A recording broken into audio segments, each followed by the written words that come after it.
one of today's jobs is the alternator on this, which is the it's a 2009 Fiesta, so it's one of the last ones with the Yamaha engine in it rather than the newer sort of fragile EcoBoost engine.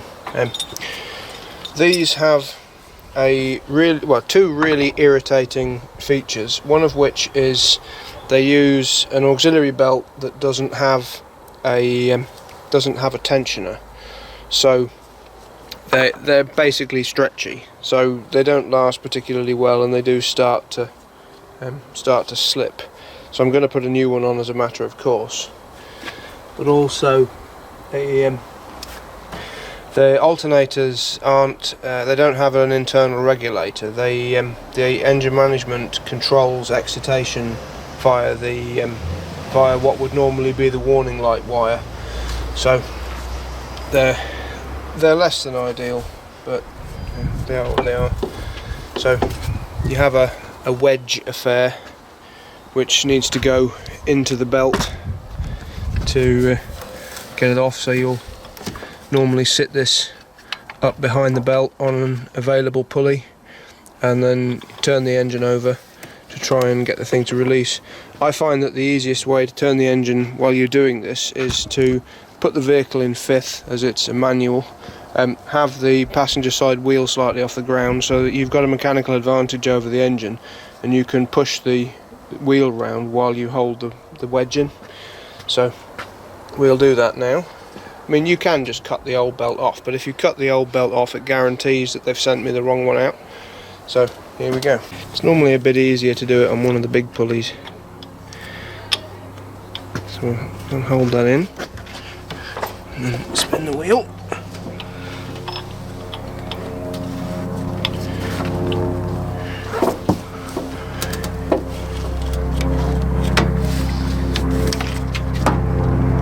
Get a pinch bar just to start it on the right course, because I'm not putting my fingers down there.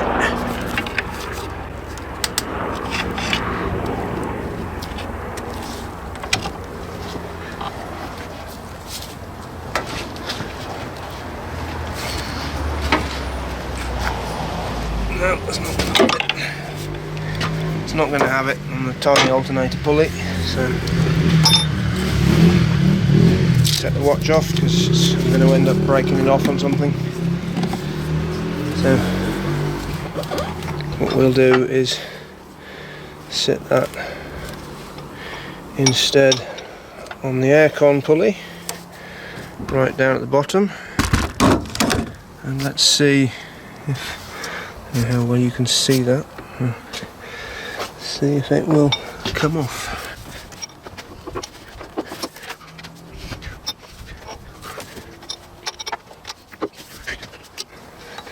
Nope, doesn't want to play ball.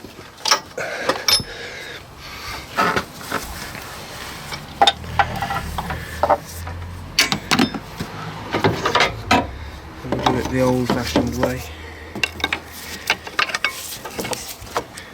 Just put the pry bar in behind the belt and wind it off.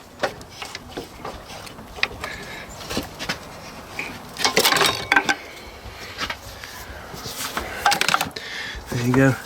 You think, oh, I'll use the special tool, and the special tool doesn't want to know. So I tend to work a bit better for putting the new one back on. The belt's actually in not too bad a condition, so it's obviously been changed fairly recently. So we might put that one back on. There's one lower bolt which goes that way through the bottom of the alternator. There's this bolt here, and then there's a stud. So you take the nut off the stud, wind the stud out, take that bolt out, and off you go.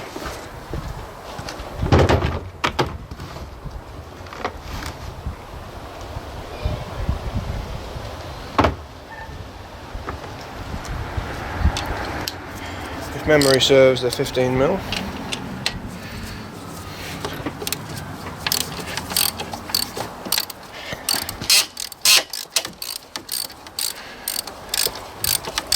Ah, this is being nice. So this has wound the stud out. Normally you take the nut off and then you can put an internal Torx onto the stud and wind the stud out, but the studs come out with a nut, which is good.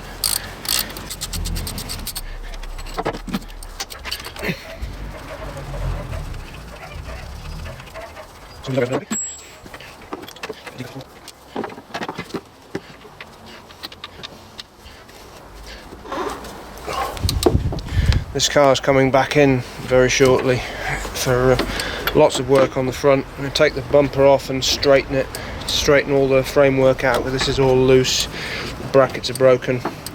It's been bumped at the front at some point, and the owner's not comfortable with it, and I'm not particularly comfortable with it. So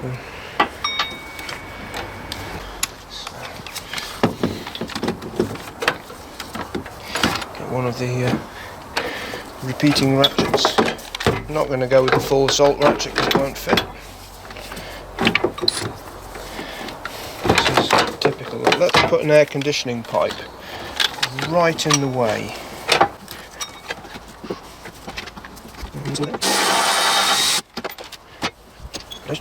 Actually, if memory serves, the condenser is smashed on this, so there'll be no gas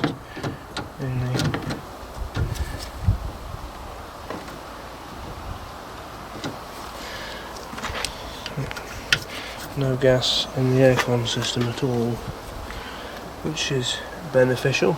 I mean, it's bent, and the condenser is hilariously bent. So if we look down here, that's one of the pipes coming off the condenser. That's the condenser. It's all wrapped backwards around the radiator where it's been hit. So it's positioned one of the aircon pipes completely in the way of the alternator, but we can shift the aircon pipe out of the way. I think the Schrader valve is stuck in the other one. Just make 100% sure there's no gas in it. Not a drop. Because again, they've put a stupid pipe in the way of where we need to lift the alternator out. So I will lift off one of the battery terminals, which is 10mm.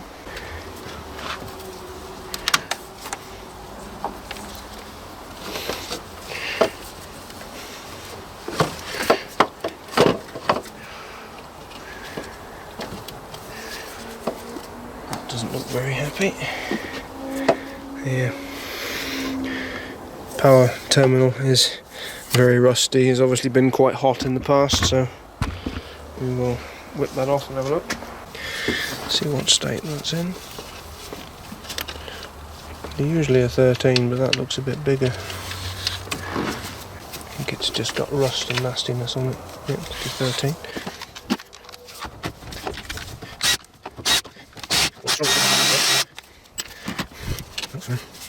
That's the plug at the back, which is inevitably full of muck and won't want to come off.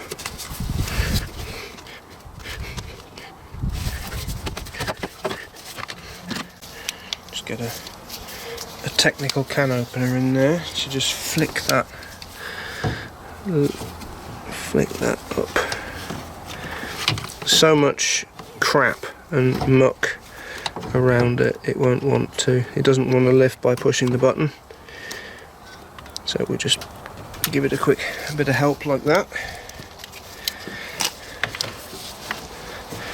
and then get off the rest of the way. It's easy to get caught out and think that these are a traditional alternator, and they're not. Yes, there's only one wire going to that plug, but you'd think that would be the warning light, and in 99% of cases on older alternators it would be. But on these, it's very specifically it works out. It wants to keep emissions down at idle, and it does this by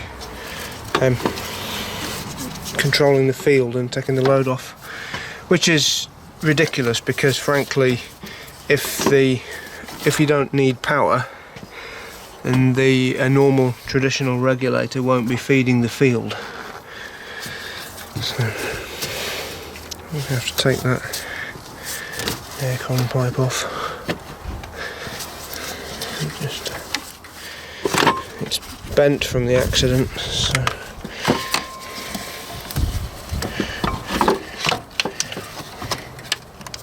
are we going to come out? Well, we might come out. Oh, well, we're going to win. There we go. It's all a bit nasty and corroded. Doesn't sound very happy. This one looks a bit cleaner. Looks about the right shape. It's got the right connector on it. So the side by side looks good. Power terminal in the right place. Connector looks right. Mounting lugs look right.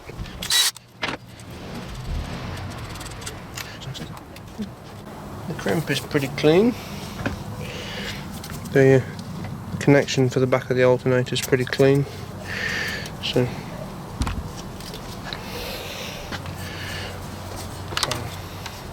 slide this one in as the other one came out.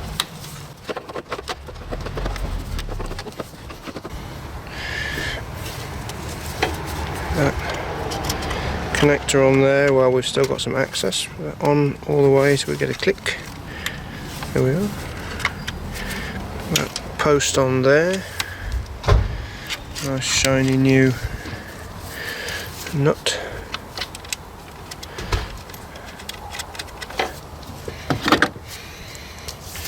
Spin it on with this, but I'll do it up by hand.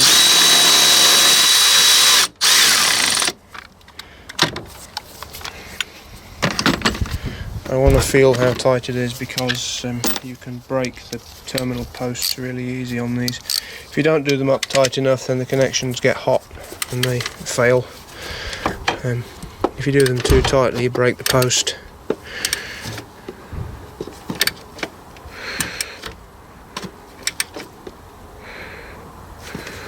So, there we are.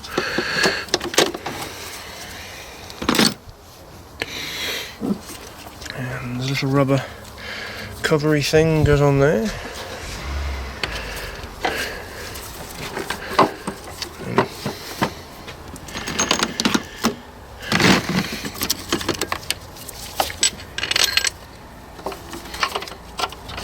Loosely sit that back in there.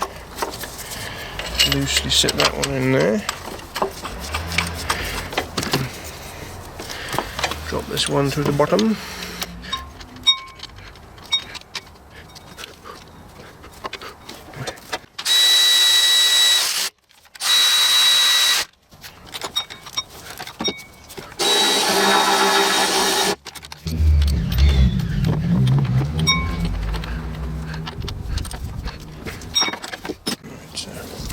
Oh, we're going to reuse this stretch belt. Let's have a look at it.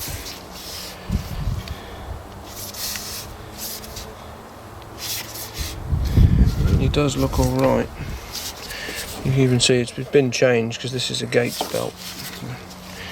I tend to fit Gates for pretty much everything. Timing belts, auxiliary belts.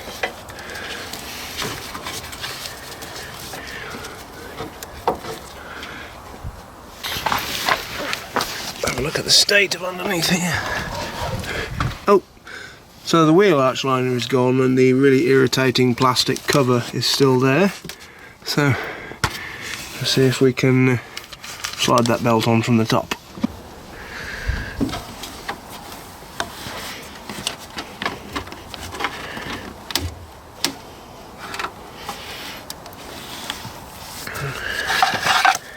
Push it past the air conditioner pulley.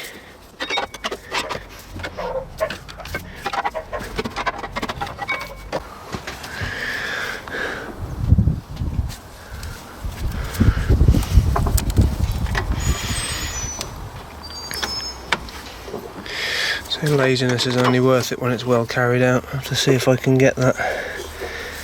I may have to take take the lower pulley off. I don't particularly take that guard off the lower pulley even. I don't particularly want to do that.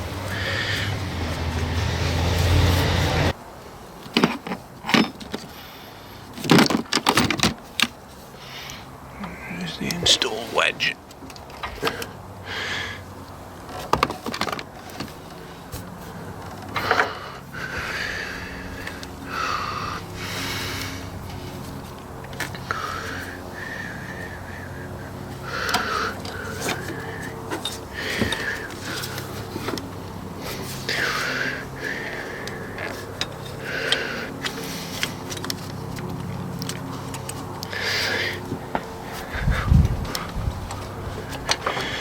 There's a special place in hell for these stupid belts.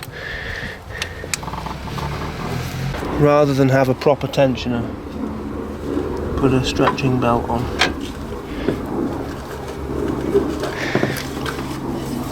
So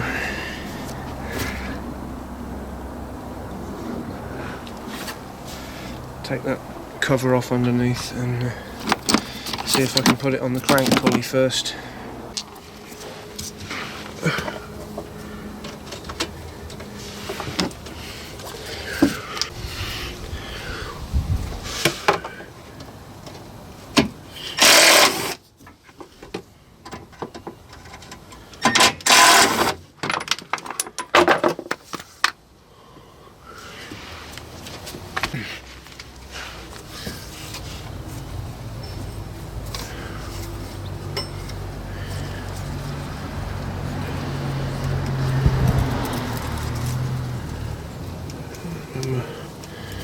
As I'm looking at it this way, which way around this goes. See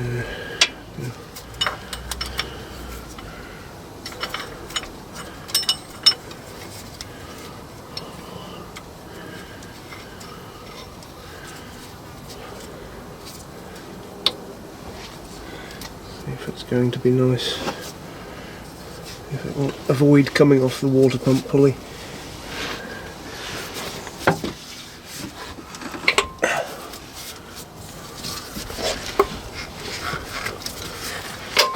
There we go.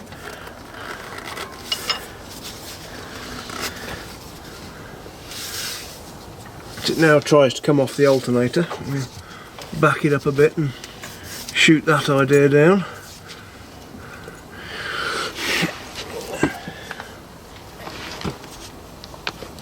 Put this cover back on.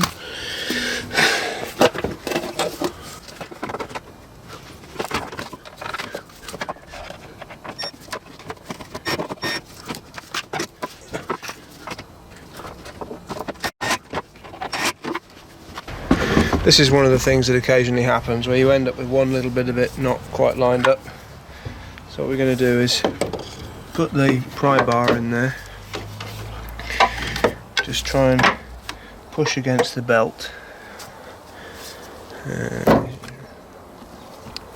So it's lipped up over here.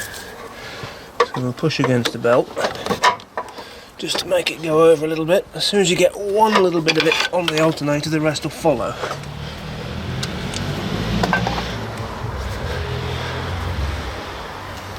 Crank pulley's doing it.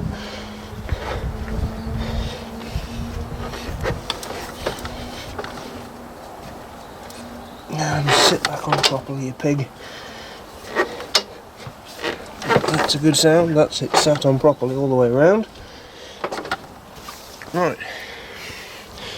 It's always amusing to me when you have an alternator you can hold in your hand, because we make alternators in my day job. But they start, I think the smallest we do is about 1500 kilowatts. So, take the key out, make sure the door's open.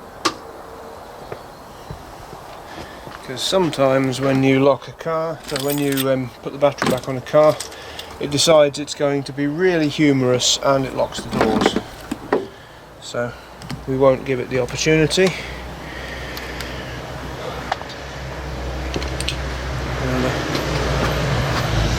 Put the battery back on.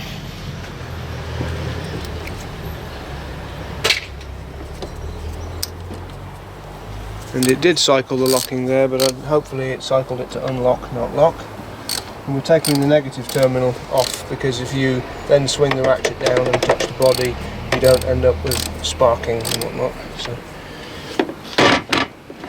right. Go for main engine start.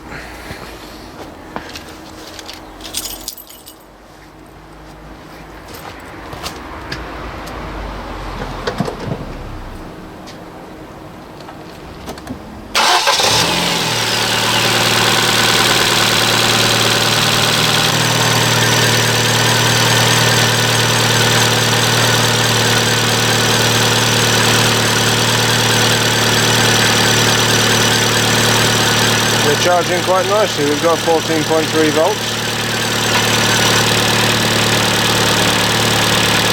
Belt's settled down. Still running nice and smoothly, no untoward noises.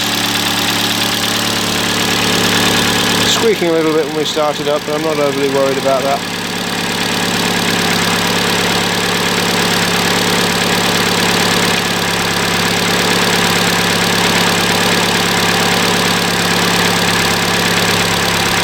The battery light's gone out, so I think we can call that a success. It's charging, we've got no warning lights. All's healthy. Needs to be somewhere between 13.8 and 14.4. As I say, depending on what load you can put on, sometimes it will decrease or increase the charge voltage to reduce the drain on the belt. So we'll go and put everything electrical on just to draw a load of load. See what happens. So with everything running, we're still pulling 14 volts, so that's still charging fairly happily. So job's a good one. Give the guy a ring, tell him to come and get his car. Next job I'm not looking forward to so much. I have to put a steering rack on my courtesy car because it has the inboard joints are knocking on both sides, both bellows have had it, and the input shaft seal's leaking. Other than that, it's in really good health, and the cost of the parts versus the cost of a new steering rack was like, I'm just going to buy the new steering rack. So I don't think I'm going to document that one because I need to do it quickly.